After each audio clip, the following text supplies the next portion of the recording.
And welcome to Frankly Speaking, where we dive deep into regional headlines and speak with leading policymakers and business leaders. I am Katie Jensen.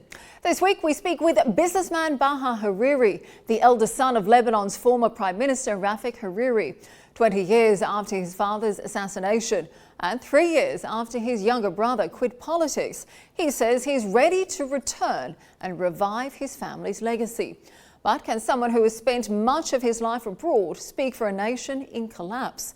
Is Lebanon really looking for another Hariri, or has it already moved on under new leadership?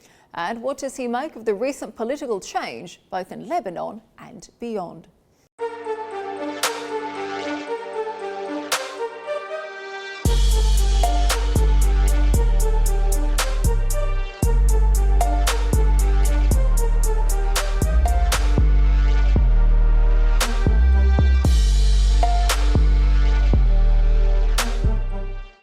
Mr. Hariri, thank you for joining us today on Frankly Speaking. Now, you've announced that you and your family will return permanently to Lebanon, a country you say is going through a delicate phase and needs sincere leaders. Frankly speaking, isn't this too little too late? What real difference will your return make? Well, at the end, as I said, the situation is very delicate, and Lebanon needs people who are honest and who wants to make sure that Lebanon passes that delicate period. And it's more than anything, it's not about being too late or too early. It's about doing the right thing. And I think in life, that's what you have to do. And therefore, we are here to do the right thing, to be with our nation in the most delicate time, and to do our best in serving it and making sure that it passes that period that, to me, I think not only in Lebanon, but in the region, that is extremely critical. Yes, and thank you for having me. I mean, I think delicate is probably putting it lightly. The economy is in tatters. 80% of people are living in poverty, and disarming Hezbollah is certainly no easy task. But when we consider the bigger picture, it's been 20 years since your late father, the former Prime Minister Rafik Hariri, was brutally assassinated at the hands of Hezbollah. 3 years since your younger brother Saad quit politics and moved to Abu Dhabi. And the country now does seem to have moved on under the leadership of President Joseph Aoun and Prime Minister Tamam Salam, who many are saying are making courageous decisions. Tell me, is there still room for the Harirism which you say you now want to lead? Well, it's up to the Lebanese people to decide about that. As I said, this is a country that nobody is more important, no individual is more important than his own nation. So we are here to help out. We are here with our, relations to do our best. And I can feel that it's very much needed because, as we see, like you said, the situation is in shambles. It's only getting worse, not getting better. And also, as a Lebanese citizen, I want to make sure Rafik Hariri had Syrian presence and had Hezbollah, and the economy went forward. It's not only about, like you mentioned, disarming Hezbollah. He had many issues in front of him, but the economy picked up. Well, till today, there is nothing picking up. So I'm quite concerned, to the very least, to say where the situation is. So yes, I'm... like you said, the economy is in shambles. Nothing is moving. The lira is not. So that's quite of a concern for any normal Lebanese, and as a Hariri, to see things stagnating and even getting worse, to sit on the side and do nothing. I mean, I think when we focus on Hezbollah in particular, you've previously said any alliance with Hezbollah was a mistake. Yet your brother Saad shook hands with Nasrallah and even former Syrian President Assad, decisions which raised a lot of questions and, quite frankly, many say made his leadership questionable. Tell me, do you blame him for the collapse of the Hariri influence? Well, Hariri influence is very much present, as I think in this situation. Hariri is a word to unify. It's not here to divide. But I can assure you, under Rafik, there was no minister of Hezbollah. He made sure that there is a big difference, even though, for him is to the Shia community, he made sure that they are part of the equation. And we saw on his funeral more than 70% came to the funeral from everywhere, from the south and the Bekaa Valley. And plus, I want to emphasize something that is very important. I am not here but only to continue the legacy of Rafik Hariri. My brother, I love him, but he can speak for his legacy. I'm not here to speak for himself, but I'm here only and only is to continue the Rafik Hariri legacy. Okay, you said something similar the last time you appeared on our program a few years ago. Again, you said you love your brother, but you don't agree with him politically. Tell me, do you speak to Saad today? Does he support your return to Lebanon? I'm not here to seek his support, as I said, or wanting anything. I'm here only to continue the Rafik Hariri legacy. I'm not here to seek his support. I love him as my brother. I care about him tremendously. I always make sure that he is fine. But at the end of the day, I'm not seeking anyone's support. But I am here. I've always, as you know, I'm gonna be 60 in April. I've always lived by the values of Rafi in my business and everything I've done. And I'm not here to take anyone's continuation, but Hariri legacy. Hariri, my dad, bless his soul. That's the only thing that I am bound to. Okay, so you say that you don't seek his approval. Tell me, are you in touch with him these days? This is family issue, but we at the end, blood is never water. I can tell you that, and we always ask about each other and make sure that everyone is fine. Yes. Okay. Well, obviously a lot has changed since the last time. On the family side, I mean, on the family side, because blood is thicker than water, like we say.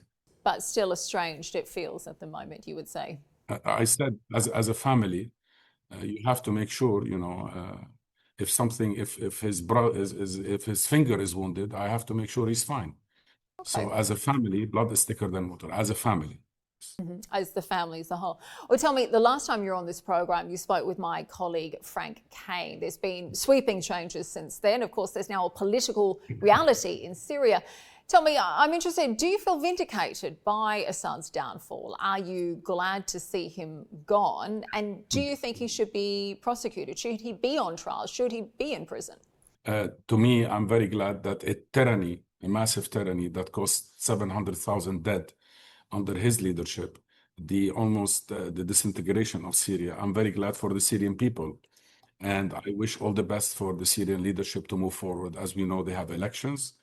Many components, even minorities, are being introduced. And it's crystal clear, even the ones who don't want to be in the elections, their seat is there, they respect them, and they are more than welcome to join that process. So I think also the international community has given its blessing on where Syria is going. And I think the elections that are going to be seen and will start the process in 10 days. I think, if we look at the statement from everywhere, there is a blessing. The title is Diversity, Plurality, and Moderation. And this is a Hariri way of moving forward, because we don't have blood on our hands, and this is something that is very positive. And I'm very glad for the Syrian people, and I wish the best for the Syrian administration to move forward with that way. Yes. Sure, but do you think further action should be taken against former President Assad? Should he be on trial in prison? Do you feel he should be prosecuted for the war crimes? I think the most important thing, yes, it's the Syrian people who decide. I'm not Syrian, as you know. I'm But Lebanese. I'm asking your Yes, I think he has to be with the genocide, with the killing that happened, everything. He has to be prosecuted. It is something that is an international standard. When we have 700,000 people who were killed, literally killed, I think there has to be the rule of law that is above all. That he has to. The families have to have the right to ask for that, and it's crystal clear there are, and we are fully supporting the demands of their family for, of course, the rule of law, not by blood, but the rule of law to prevail, and that there is a trial and that there is prosecution. Tell me, how do you assess Syria's new president, al-Shara, for Lebanon in particular? Do you see an opportunity or a threat? No, I believe, as I said, it's crystal clear to me that there is a blessing from everywhere. And it's crystal clear now that the elections, there were doubts about it, but some mouthing that it's not going to be negative. Well, it's crystal clear that many have joined. Patriarch Yazaji, whom I met here, so Sharia, things are fine. That's 2.5 million Orthodox. You have the Shia, that's looking good. We have the Alawites also coming in. As I said, the others who don't want to be in, they're welcome when they decide to be in that equation and believe they are part of Syria. So when I see moderation, plurality, and diversity, and then I'm very, very comfortable, and I wish him all the best in moving forward with his nation. And tell me, you've always had close ties to Saudi Arabia. What are your thoughts on the Saudi-brokered Lebanese-Syrian defense deal? To us as Hariri, we've always had a long-term relationship with the Saudis. This goes back to the 80s. So to me, it's very important that Saudi Arabia, for me personally, for us to have a special relationship with Saudi Arabia. As you know, I think you're Australian or South African. Yes, One Australian. of the, and you're part of the realm. And I know Great Britain has a special relationship with the United States. It doesn't get any closer. And what I wish is for Lebanon and Saudi Arabia to have a very special relationship. That's my position. We are certainly seeing more of it move that way in the last year or two. Tell me, last year, Hezbollah leader Hassan Nasrallah was killed. Huge headlines around the world. For you on a personal front, do you feel vindicated? Do you felt he got what he deserved given Hezbollah's role in your father's assassination? Because it seems unlikely that assassination would have been carried out without Nasrallah's approval. Wouldn't you agree? I've always believed in life not to be consumed by revenge, because if I was, I would be, nothing would be left of my soul in the last 20 years. I believe the will of the mighty happens, it happens. But to me, what's important is the unity of the Lebanese, and I think that's what Rafik wanted, bless his soul, is we sympathize with the pain of the Shia community. They are part of the equation. As they sympathize with the death of Rafik, the assassination, they came in huge numbers. We sympathize in their pain. We don't agree with what happened. But do you feel vindicated given Nasrallah's role in your father's assassination 20 years ago?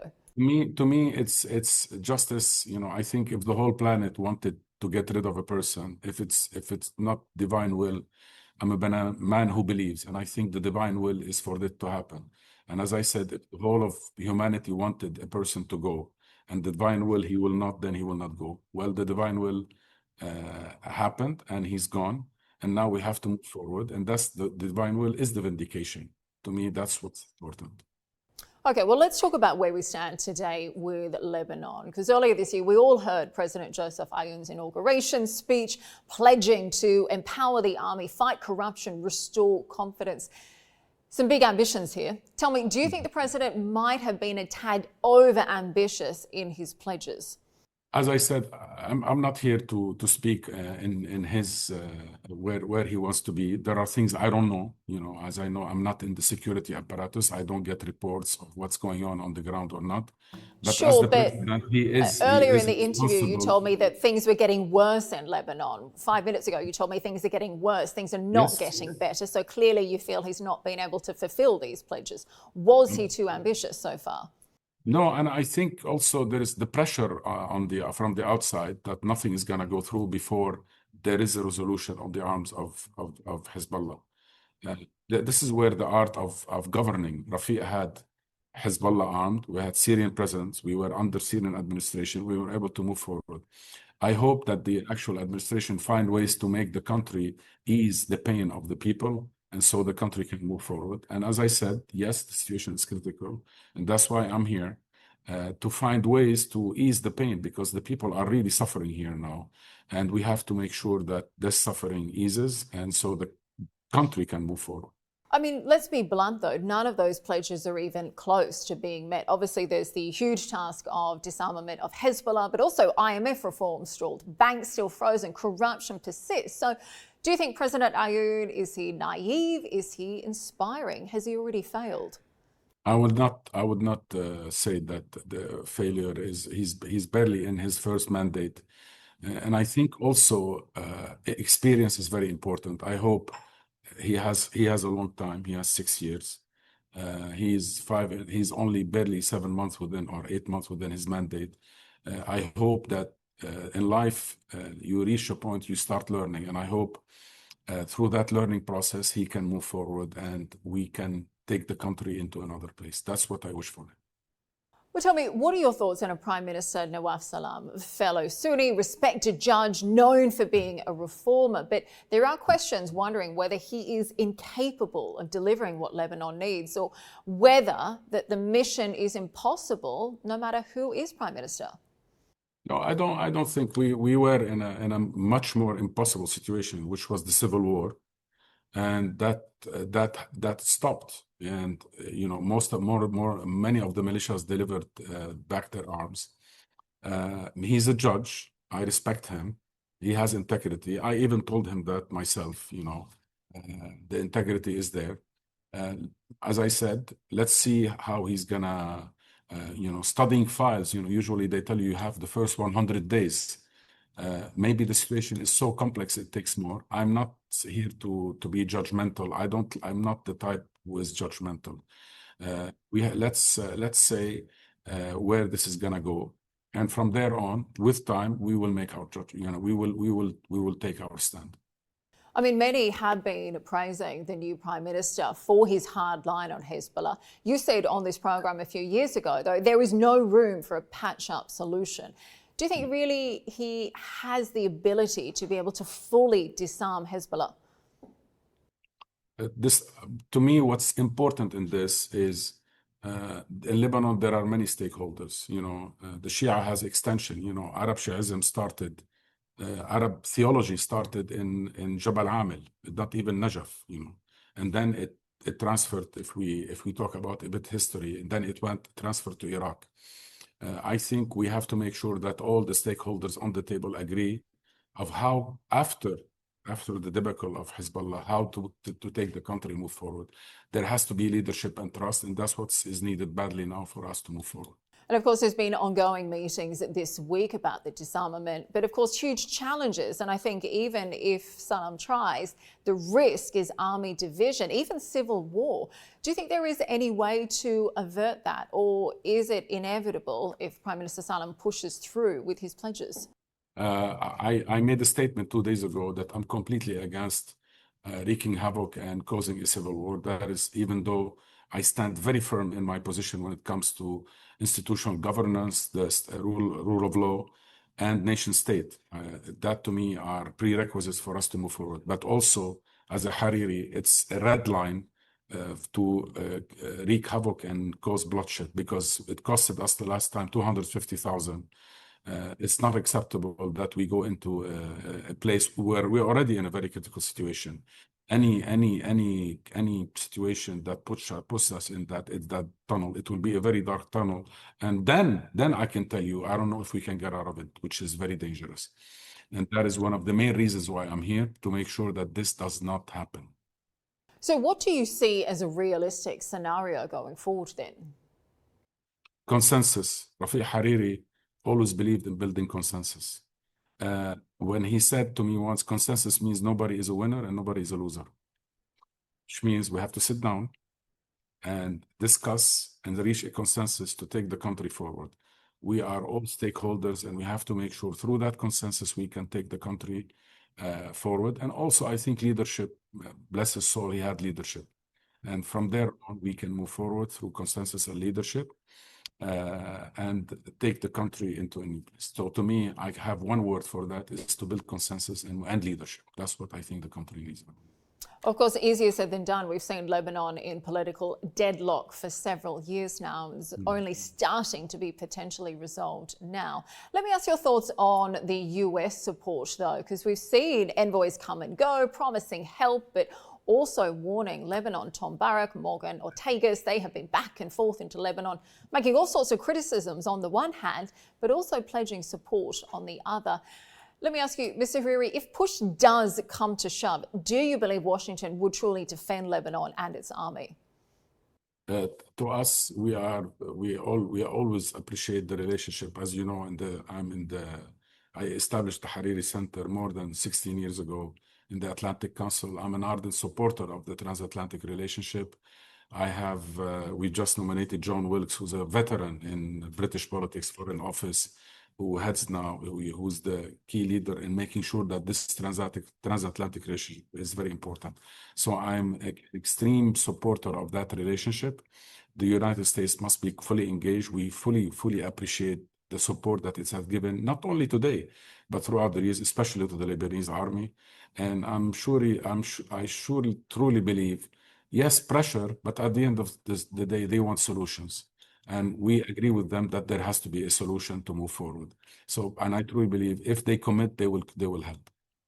But is it little more than just lip service? The US won't put boots on the ground and Israel gains from Lebanese division. So isn't Prime Minister Salem right to be cautious here? We have to be, as I said, it's a very sensitive period. Every day there is something happening right now. The situation is extremely fluid, and we have to make sure that we don't make a step that could take us into a very dangerous situation. So yes, it is a very critical situation. But going back to the United States, I truly believe that with the right approach, we can move forward, because they are an absolute must in making sure how we can move forward. We saw Ukraine, I'm an international businessman. It's very important for us to engage the United States and make sure that they are approving on where we go. But as a Hariri, I always believe consensus is the key, and leadership is the key for us to move forward. Well, Mr. Hariri, you're very diplomatic.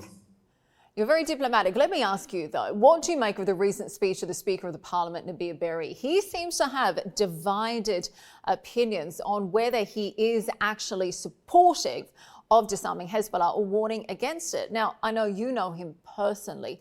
Tell me, behind the scenes, away from the cameras, where does he really stand? I don't know him personally. That's one. Never met him. That's two.